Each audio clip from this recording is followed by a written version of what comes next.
ഹസൻ നസറുള്ളയുടെ കൊലപാതകത്തിന് പിന്നാലെ ഹിസ്ബുള്ളയുടെ തലവനാകാൻ സാധ്യതയുണ്ടായിരുന്ന ഹാഷിം ഷഫ്ദീനെയും ഇസ്രായേലി സേന കൊലപ്പെടുത്തിയതായുള്ള വിവരങ്ങൾ പുറത്തുവരുന്നു.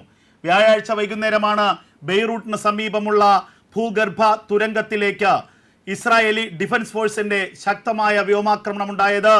ഈ സമയം ബെയ്റൂട്ടിന്റെ തെക്കൻ പ്രാന്തപ്രദേശത്തുള്ള ഈ ഭൂഗർഭ അറയിൽ ഹാഷിം ഷഫ്ദീനും മറ്റ് ഹിസ്ബുള്ള കമാൻഡർമാരും യോഗം ചേർന്നിരുന്നതായുള്ള വിവരങ്ങളാണ് പുറത്തുവരുന്നത്. പേര് വെളിപ്പെടുത്താത്ത 3 ഇസ്രായേലി ഉദ്യോഗസ്ഥരെ ഉദ്ധരിച്ചുകൊണ്ടാണ് ഇപ്പോൾ ന്യൂയോർക്ക് ടൈംസ് ഇത്തരത്തിലുള്ള വാർത്ത പുറത്തുവിടുന്നത്. ഏറ്റവും സുപ്രധാനമായ ഒരു നീക്കമാണ് IDFന്റെ ഭാഗത്തു നിന്നുണ്ടായതെന്ന് IDF വക്താവ് തന്നെ സ്ഥിരീകരിക്കുന്നു. എന്നാൽ ലെബനനിലെ പ്രാദേശിക മാധ്യമങ്ങൾ ഇക്കാര്യം ഇതുവരെ സ്ഥിരീകരിച്ചിട്ടില്ല. ഹാഷിം ഷഫ്ദീൻ കഴിഞ്ഞ നിരവധി വർഷങ്ങളായി ഹിസ്ബുള്ളയുടെ പ്രധാനപ്പെട്ട പദവി വഹിച്ചിരുന്ന ഒരാളാണ്. ഹിസ്ബുള്ള തലവനായിരുന്ന ഹസൻ നസറുള്ളയുടെ കൊലപാതകത്തിന് പിന്നാലെ ഹാഷിം ഷഫ്ദീനായിരിക്കും ഹിസ്ബുള്ള തലവനാകാൻ സാധ്യതയുള്ളത് എന്ന വാർത്തകൾ ലെബനീസ് മാധ്യമങ്ങൾ തന്നെ പുറത്തുവിട്ടിരുന്നു. അതിന് പിന്നാലെ ഇസ്രായേലിനെതിരെയുള്ള ആക്രമണം ശക്തമാക്കാനുള്ള നിർദ്ദേശം ഹാഷിം ഷഫ്ദീൻ നൽകിയിരുന്നു. എന്നാൽ പിന്നീട് ആക്രമണത്തെ ഭയന്നുകൊണ്ട്, അല്ലെങ്കിൽ മൊസാദിന്റെയോ ഷിൻബെറ്റിന്റെയോ രഹസ്യ ആക്രമണങ്ങളെ ഭയന്നുകൊണ്ട് ഹാഷിം ഷഫ്ദീൻ അടക്കമുള്ള പ്രധാനപ്പെട്ട ഹിസ്ബുള്ള കമാൻഡർമാർ പുറത്തേക്ക് വന്നിരുന്നില്ല. രഹസ്യ കേന്ദ്രങ്ങളിൽ ഇരുന്നു കൊണ്ട് ഇസ്രായേലിന് നേരെയുള്ള ആക്രമണത്തിന്റെ ചുക്കാൻ പിടിക്കുകയായിരുന്നു ഈ നേതാക്കൾ ചെയ്തു വന്നിരുന്നത്. കഴിഞ്ഞ ദിവസം, അതായത് വ്യാഴാഴ്ച വൈകിട്ടോടുകൂടി ബെയ്റൂട്ടിലെ തെക്കൻ പ്രാന്തപ്രദേശത്തുള്ള ഒരു സുപ്രധാനമായ ഭൂഗർഭ തുരങ്കത്തിൽ വെച്ച് പ്രധാനപ്പെട്ട ഒരു മീറ്റിംഗ് സംഘടിപ്പിക്കുന്നു എന്ന രഹസ്യ വിവരം മൊസാദിന് ലഭിക്കുന്നു. ഈ മീറ്റിംഗ് സംഘടിപ്പിക്കുന്നത്, അതിൽ പ്രധാനിയായി പങ്കെടുക്കുന്നത് ഹാഷിം ഷഫ്ദീനാണ് എന്നുള്ള കാര്യവും വ്യക്തമായി മൊസാദിന് മനസ്സിലാകുന്നു. തെക്കൻ ലെബനനിലെ ഹിസ്ബുള്ള കേന്ദ്രങ്ങളുമായി ബന്ധപ്പെട്ട പ്രാദേശിക കമാൻഡർമാർ ഈ യോഗത്തിൽ പങ്കെടുക്കുന്നു എന്നുള്ള വിവരവും മൊസാദ് മനസ്സിലാക്കി. ഇതിന് പിന്നാലെയാണ് ഇസ്രായേലി വ്യോമസേനയുടെ ശക്തമായ ആക്രമണം, ഫൈറ്റർ ജെറ്റുകളിൽ നിന്നുള്ള കനത്ത ബോംബിംഗ് ഈ പ്രദേശത്തേക്ക് ഉണ്ടായത്. ഈ ആക്രമണത്തിൽ ഹാഷിം ഷഫ്ദീൻ കൊല്ലപ്പെടുകയോ ഗുരുതരമായി പരിക്കേൽക്കുകയോ ചെയ്തിട്ടുണ്ടാകാമെന്നുള്ള ഉറപ്പിലാണിപ്പോൾ IDF വൃത്തങ്ങൾ. അതുമാത്രവുമല്ല, ആ പ്രദേശത്ത് മൊസാദിന്റെ ചാരന്മാരുണ്ടായിരുന്നുവെന്നും ഹാഷിം ഷഫ്ദീന് ഗുരുതരമായി പരിക്കേറ്റ കാര്യം അവർ സ്ഥിരീകരിച്ചുവെന്നും ഇപ്പോൾ അന്താരാഷ്ട്ര മാധ്യമങ്ങൾ തന്നെ വാർത്ത നൽകുകയാണ്. എന്തായാലും ഹിസ്ബുള്ളയുടെ അടിവേര് തോണ്ടുക എന്നുള്ള ലക്ഷ്യത്തോടു കൂടിയുള്ള ആക്രമണം തന്നെയാണ് ഇസ്രായേൽ നടത്തിക്കൊണ്ടിരിക്കുന്നത്. നമുക്കറിയാം, ഇതിനു മുൻപ് കഴിഞ്ഞ ആഴ്ചയാണ് ഹസൻ നസറുള്ളയെ കൊലപ്പെടുത്തിയത്. ഹസൻ നസറുള്ളയുടെ കൊലപാതകവും സമാനമായ രീതിയിലായിരുന്നു. തെക്കൻ ലെബനനിലെ ഹിസ്ബുള്ള കമാൻഡർമാരുമായി ഒരു അടിയന്തര മീറ്റിംഗ് ഹസൻ നസറുള്ള ബെയ്റൂട്ടിലെ ഹിസ്ബുള്ള ആസ്ഥാനത്ത് കൂടുകയുണ്ടായി. ആ ആസ്ഥാനത്തിന് നേരെയാണ് ഇസ്രായേലി വ്യോമസേനയുടെ ആക്രമണം ഉണ്ടായത്. ആസ്ഥാനത്തിന്റെ കീഴ്ഭാഗത്ത്, ഭൂഗർഭ ഭാഗത്ത് പ്രത്യേകം തയ്യാറാക്കിയ മുറികളിലായിരുന്നു അന്ന് ഹസൻ നസറുള്ള മീറ്റിംഗ് നടത്തിയത്. ആ മീറ്റിംഗ് പോയിന്റ് കൃത്യമായി മനസ്സിലാക്കിക്കൊണ്ട് അവിടേക്ക് അതിമാരകമായ പ്രഹരശേഷിയുള്ള ബോംബ് വർഷിക്കുകയായിരുന്നു ഇസ്രായേലി വ്യോമസേന ചെയ്തത്. പ്രകമ്പനം കൊള്ളുന്ന സ്ഫോടനങ്ങളാണ് ഉണ്ടായത്. മീറ്ററുകളോളം താഴ്ചയുള്ള മഹാഗർത്തങ്ങൾ ഈ ആക്രമണത്തിന്റെ ഫലമായി രൂപപ്പെട്ടു. അപ്പോൾ അത്രത്തോളം തോത് കൂടിയ ആക്രമണമായിരുന്നു അന്ന് ഇസ്രായേലി ഡിഫൻസ് ഫോഴ്സ് നടത്തിയതെങ്കിൽ ഇപ്പോൾ ഹാഷിം ഷഫ്ദീൻ ഹസൻ നസറുള്ളയുടെ പിൻഗാമിയായി ഹിസ്ബുള്ളയുടെ തലവനാവാൻ സാധ്യതയേറെ കൽപ്പിക്കപ്പെട്ട ഹാഷിം ഷഫ്ദീനെ കൂടി ഇസ്രായേലി ഡിഫൻസ് ഫോഴ്സ് കൊലപ്പെടുത്തിയിരിക്കുന്നു.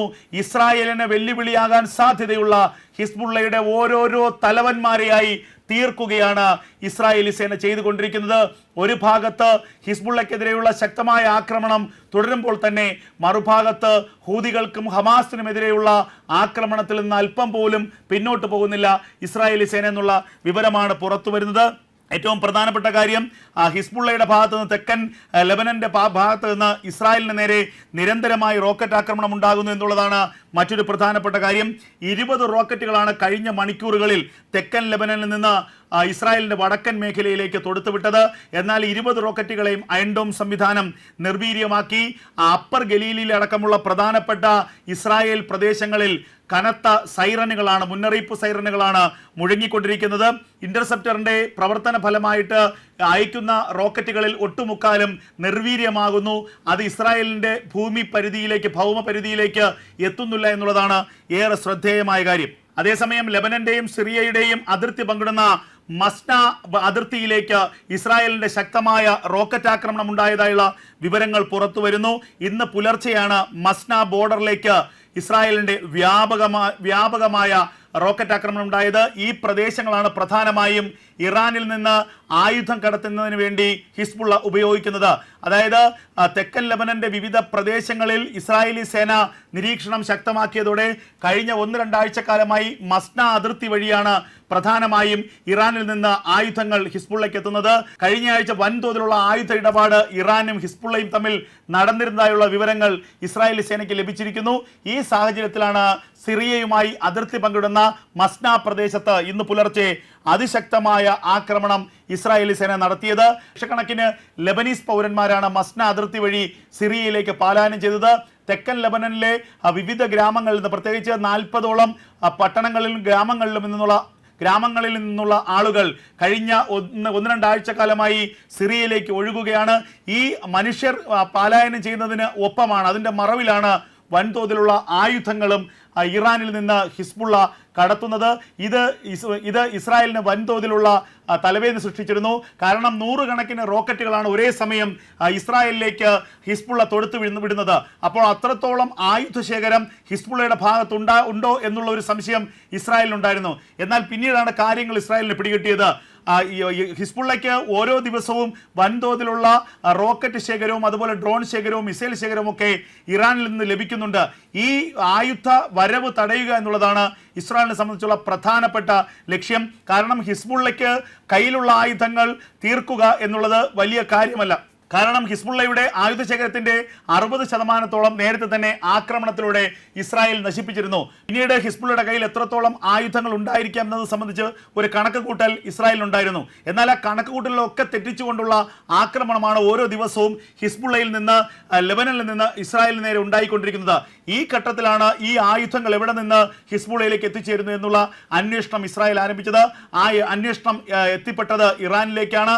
ഇറാനിൽ നിന്ന് സിറിയ വഴി മസ്ന അതിർത്തി വഴി ഹിസ്ബുള്ളയ്ക്ക് ആയുധങ്ങൾ യഥേഷ്ടം എത്തിച്ചേരുന്നു എന്ന് കണ്ടെത്തിയ സാഹചര്യത്തിലാണ് ആയുധക്കടത്തിന്റെ പ്രധാന ഇടനാഴിയായ മസ്ന ബോർഡർ ആക്രമിക്കാൻ ഇസ്രായേൽ തീരുമാനിച്ചത്. IDFന്റെ മിലിറ്ററി വക്താവ് തന്നെ കഴിഞ്ഞ ദിവസം ഇക്കാര്യം വ്യക്തമാക്കിയിരുന്നു. മസ്ന ബോർഡർ ഞങ്ങൾ ആക്രമിക്കും, അതിന് കാരണമുണ്ട്. ഇറാനിൽ നിന്ന് ആയുധങ്ങൾ ഹിസ്ബുള്ളയെ കടത്താനുള്ള ട്രാൻസ്പോർട്ടേഷൻ മേഖലയായിട്ടാണ് മസ്ന ബോർഡർ ഉപയോഗിക്കുന്നത്. ഇത്തരത്തിലുള്ള ദുരുപയോഗം ഞങ്ങൾ ഒരിക്കലും അനുവദിക്കില്ല. അതുകൊണ്ട് തന്നെ മസ്ന അതിർത്തിയിലേക്ക് ഏത് നിമിഷവും ആക്രമണം ഉണ്ടാകാമെന്ന് കഴിഞ്ഞ ദിവസം IDFന്റെ വക്താവ് തന്നെ വ്യക്തമാക്കിയിരിക്കുന്നു.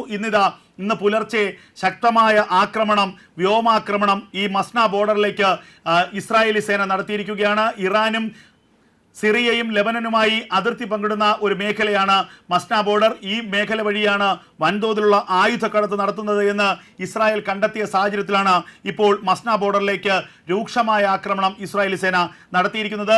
നാശനഷ്ടങ്ങളുടെ കണക്ക് ഇതുവരെ പുറത്തു വന്നിട്ടില്ല. എത്രത്തോളം ആളുകൾക്ക് പരിക്കേറ്റു അല്ലെങ്കിൽ ആക്രമണത്തിൽ ആർക്കെങ്കിലും ജീവൻ നഷ്ടപ്പെട്ടോ എന്നത് സംബന്ധിച്ച ഒരു സ്ഥിരീകരണം ഇതുവരെ ഉണ്ടായിട്ടില്ല. ഏറ്റവും പുതിയതായുള്ള വാർത്തയാണ് പുറത്തു വരുന്നത്. സിറിയയെയും ലെബനനെയും തമ്മിൽ വേർതിരിക്കുന്ന മസ്ന അതിർത്തി ഇസ്രായേലി സേന ആക്രമിച്ചിരിക്കുന്നു എന്നുള്ള വാർത്തയാണ് ഏറ്റവും ഒടുവിലായി പശ്ചിമേഷ്യയിൽ നിന്ന് പുറത്തു വരുന്നത്.